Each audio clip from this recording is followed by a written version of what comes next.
Welcome to episode 25 of Andromeda. Lots of action all around, sneaking elves. Let's check it out. In Ermor's lands, this is just an affirmation of Ermor not being able to complete the trade as really expected, and a raid against some province defense with 2 mercenary bands. But here is one of the more interesting battles. This is Sarmadia attempting to push Ermor's sieging force off of his own capital. Sarmadia has stuck with the same script that he was using before, 2 groups of equites on the flanks of lines of Astadi with another group of equite in the back on hold and attack cavalry. And Sarmadia's got 2 groups of Oreopatas with a little box of long dead and killer mantises on the front line, a couple lines of long dead horsemen, and just a couple of Inaris here, as well as a Witch King, presumably all scripted to cast Horde of Skeletons. I'm not sure, I don't think he ever re-prophetized, might have missed that message during a stale. So the first to engage are going to be the killer mantises, which just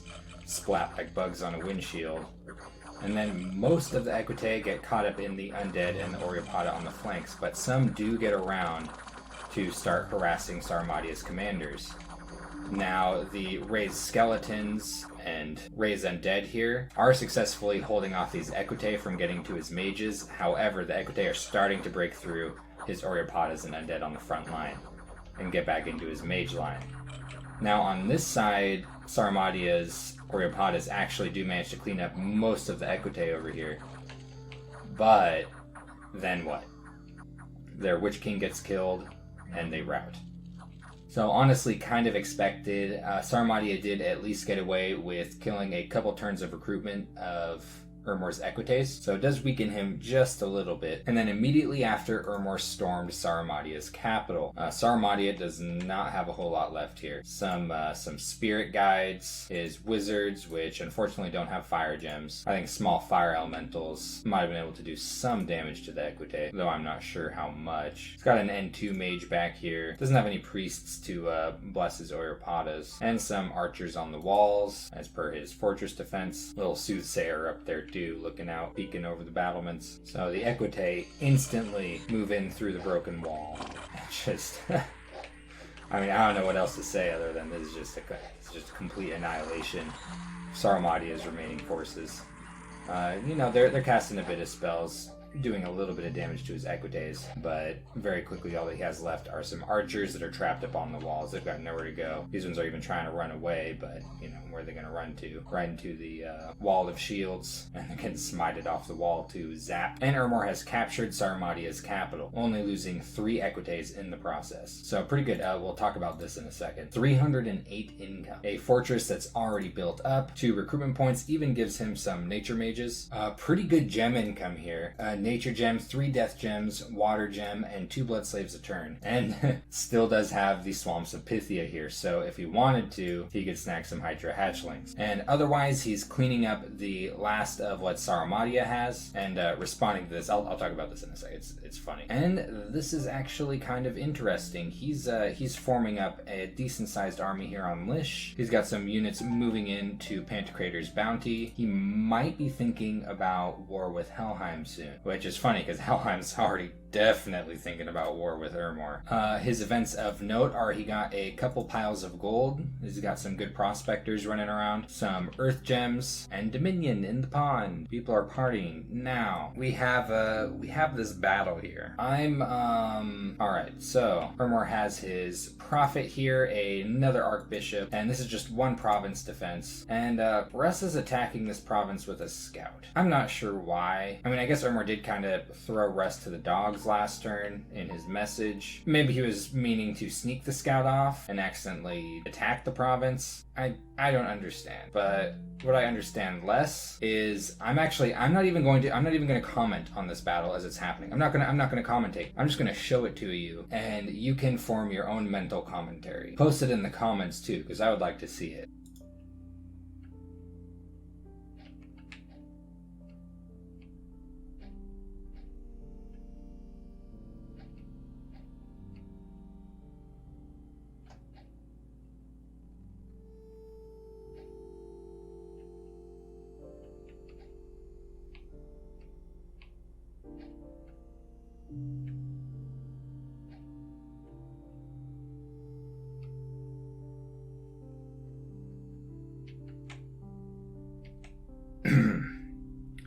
So yeah, you tell me what just happened.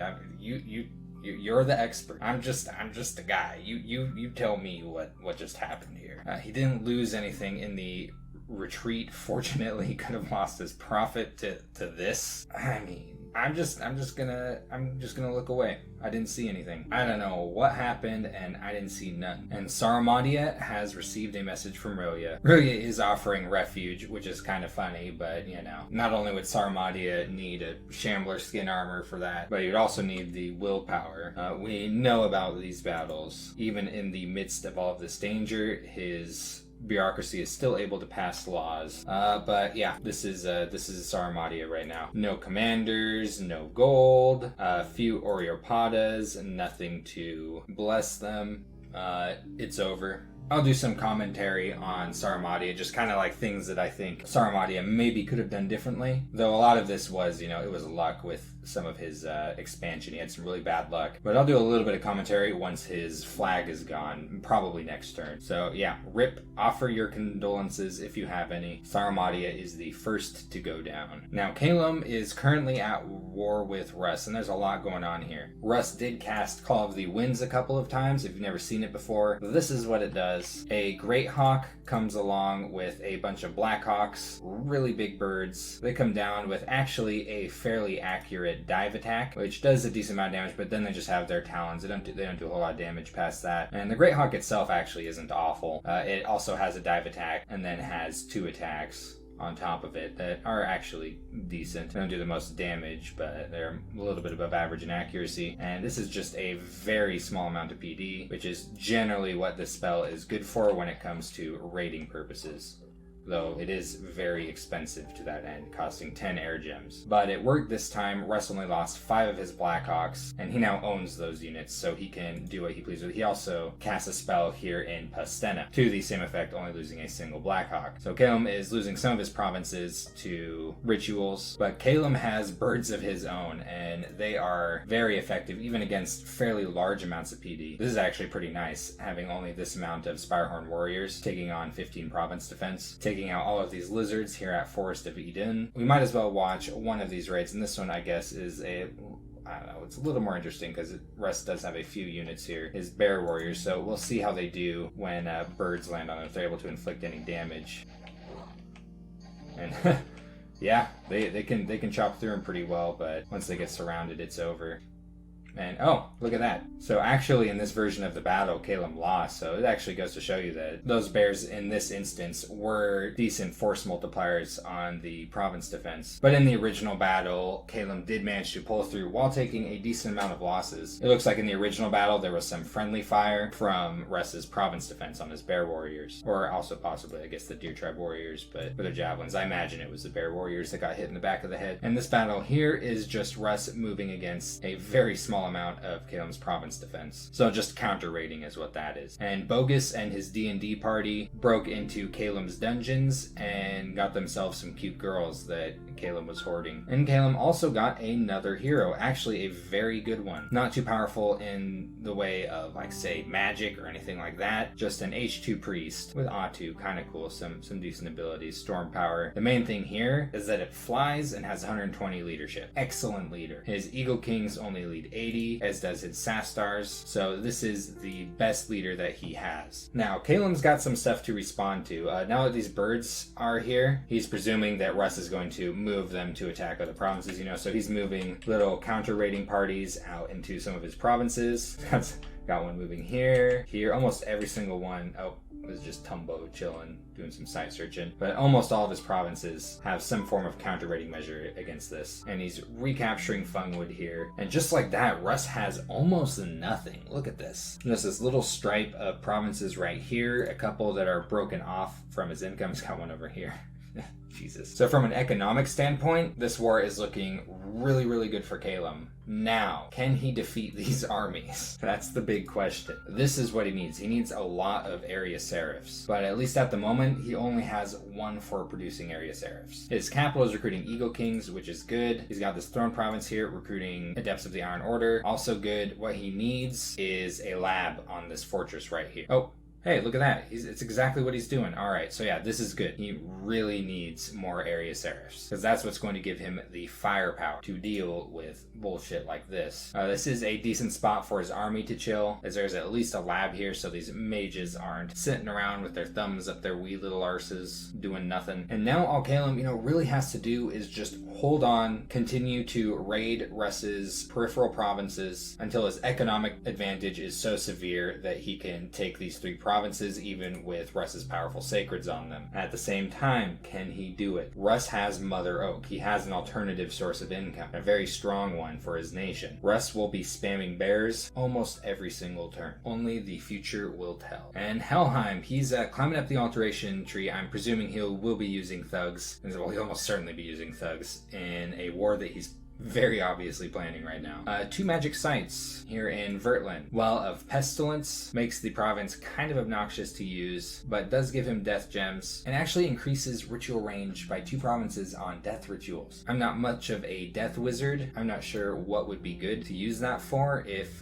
there's anything. I do suppose there is some late game stuff. Stygian Pass. When I think of death, I think of globals and not remote rituals. I mean, I guess there's Ghost Riders, which is really cheap and remote rates provinces, but this is super late game, and you don't get the Long Dead Horseman from it, unfortunately. And an Astral Pearl site, a nice looking Acropolis. Interesting movement here. So Helheim has a ton of raiding parties moving in and around Ermor's territory right now. Moving one over here, sneaking around, obviously preparing to elf Ermor. But before that, he has hired some mercenaries here, the fishermen, and he's moving into the Lucky Lake with all of this. And he's not sending any messages like with a story to kind of cover his intentions here, so could potentially provoke Ermor, which looks like he might be preparing for a war with Helheim anyways, moving a lot onto Lish right now. But it is a lot of income here. Helheim's getting about 1440 gold a turn. I believe Helheim is making something like 18 to 1900 gold a turn, so taking this province would help even that out a little bit in preparation for this war. And Helheim is really putting his gems to work. Lots of construction, lots of summons. It is very important to make use of your gems, as it significantly adds to your power. So I'm pretty excited to see when Helheim will attack and how devastating it'll be. And I guess it's also possible that Ermor might make the first overland move. Like this kind of thing, players tussling over underwater provinces, especially one that's like right next to someone's capital. Like this isn't necessarily an active war right here. Like if, for example, Helheim was to move into this province without saying anything, that's going to provoke a war. This, not necessarily. Underwater province is kind of weird. It's like Helheim might just be like, it's next to my capital, He's already moved things onto it multiple times. He had it bumped there. Ermor knows that Helheim's been attempting to take it. It's not necessarily war. So this could be seen as the first move. It could kind of be seen as more just some preliminary stuff before a war. Kind of depends on how you look at it. I kind of see this pond over here as a bit of a different sphere than what's going on in this region right here. Whew, look at that. Full-blown war. Russ is getting a message from Rilia. Rilia's like, hey, do you think we can help you? No, you can't, Rilia. You've got your own war to deal with. Well, I guess he could give some kind of gem support or something like that. So yeah, he could give some help, but definitely not a military alliance. He's getting some minor research goals. Evocation will at least give him things like Lightning Bolt, something some of his mages that he has on the front lines are able to cast. And we know about the Calum situation. What we don't know about is the Hinnom situation. We will go ahead and check out a couple of these battles. The one in Black Peaks here involves Hinnom's main army, and the reason we're checking this one out is just to see if Russ's adventures get away from this. This one isn't very important, but he does have an assassin here that is not hiding and is, scripted in a way that he will attack the enemy. I think he just picked up a wound. Yeah, he picked up another wound here. He's crippled now. So no longer even effective as an assassin if he did somehow survive this. Wow. Let's see. All these projectiles or after that one militia that was just running with all of these Dawn Guard on his heels. Oh my gosh. So bummer, Russ does lose his assassin in that. Kind of deserved because he's not sneaking it around. And here we have the single most important commander in the game, Attica the Melkart. This time actually going up against some decent province defense, a decent amount of PD that are good, generally above average units. There are even some Jade Maidens here, which have a lance strike, so are capable of doing some damage with a piercing piercing attack. And he does have a skin shifter chilling out here too, though no priest here to do any blessing, which is unfortunate because these could pick up a blessing if there's a priest just standing around. So Attica's pretty tough. We'll see what he can handle here. Yep, instant. This is the power of a vine shield right here. Is just taking it. And that was, if you saw here, the Chud skin shifter is paralyzed. This is the astral shield, which is acting as a second layer of defense because the skin shifter is kind of able to get past the MR check on the vine shield. So then he has to get past paralysis on the astral shield. What a badass. Do I dare read this message? Actually a pretty cool message. So it does look like it was an accident from Russ. He is expressing some confidence in this war. But he does have Mother Okup and Conjuration 3. Like, I get it. He is not in a terrible position the way that Sarmadia was, though his war did happen later in the game. He's also mentioning that Urmor is the biggest guy right now, so everyone's going to be looking at him, which is probably very true. And we have bears now. With all of these hit points, these things are going to hold Russ's regeneration bless very well. They do big chunks of damage. Unfortunately, don't have a bite attack as well. That would make them really powerful. Size 4, so not a lot of attack density, though while his skin shifters are not transformed, they will be able to occupy the same space as a single bear. All in all, not incredible units, but not bad at all, mainly due to their large amounts of hit points, their high damage attack, and they hold the bless. So he now has 2 obnoxious armies that are difficult for Calum to deal with, moving around over here.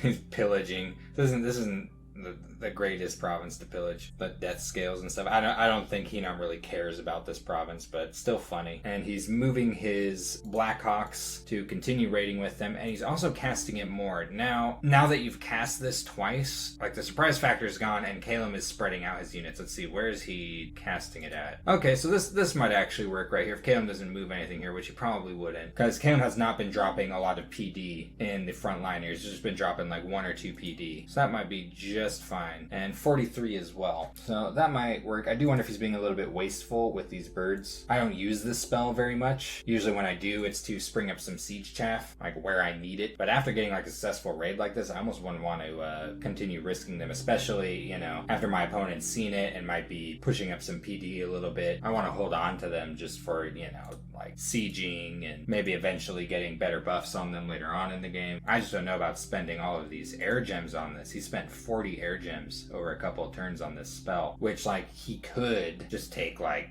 3 skin shifters and 3 bears and this priest right here and just counter raid, which honestly would probably be enough to stand up to a lot of Calum's armies. His raiding armies are not that big. Would be a way to save some gems. But actually in general, I do think that Russ is handling this pretty well. Like, things don't look good for him on the map, especially economically. He's he's pulling in less than 300 gold a turn. That is terrible. But because he has Mother Okup, and I think this is the most important thing, that he has Mother Okup, he is just about guaranteed something like around 10 to 11 bears a turn on average. And that's just going to keep on getting worse because it's going to be hard for Calum to kill these. It's going to be getting worse and worse as far as his bear blob goes as time goes on. At the same time, Calum, with a huge economic advantage, will be able to pick up more mages. He's building another lab. I actually think this is turning out to be a pretty interesting war. In some senses, Henom isn't really able to contribute much to it. He just has this army to deal with up here, and that's presuming it doesn't go back right into Calum's territory. This one is really hard for me to call at the moment. I could not tell you who's going to win this in the long run. And Henom is busy. I think I actually forgot to mention these battles right here. These are both just raids against province defense. This one is actually a bit of a hindrance for Henom because it's in his territory. So he's got to do something about that. But because he no longer has a front line with Russ, unless you call this a front line, he can now focus all of his forces on this